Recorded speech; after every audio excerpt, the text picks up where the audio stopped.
Benefits ఎక్కువగా ఉంటాయి. ఇవి పిల్లలకి, జిమ్ చేసే వాళ్ళకి, అలాగే ప్రెగ్నెంట్ లేడీస్కి కూడా ఎంతో ఆరోగ్యవంతమైనవి.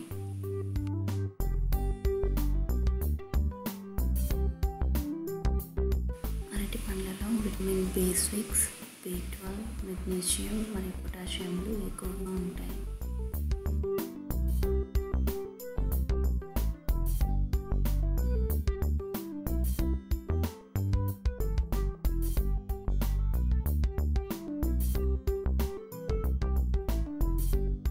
ఇందులో నేను పాలు కానీ తేనె కానీ ఏమీ కలపలేదు.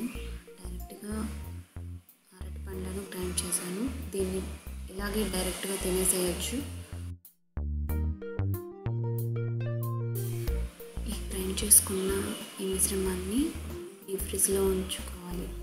ఒక 8 గంటల వరకు డీప్ ఫ్రిడ్జ్లో ఉంచుకుంటే అది బాగా గట్టిపడుతుంది. ఓకే, మన బనానా ఐస్ క్రీమ్ రెడీ అయిపోయింది. దీన్ని మనం ఇలా ఒక గిన్నెలోకి తీసుకుందాం.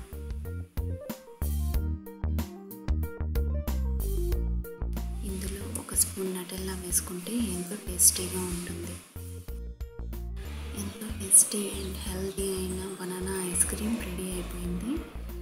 ఎలా ఉందో మీరు ట్రై చేసి కామెంట్ చేయండి. Thank you.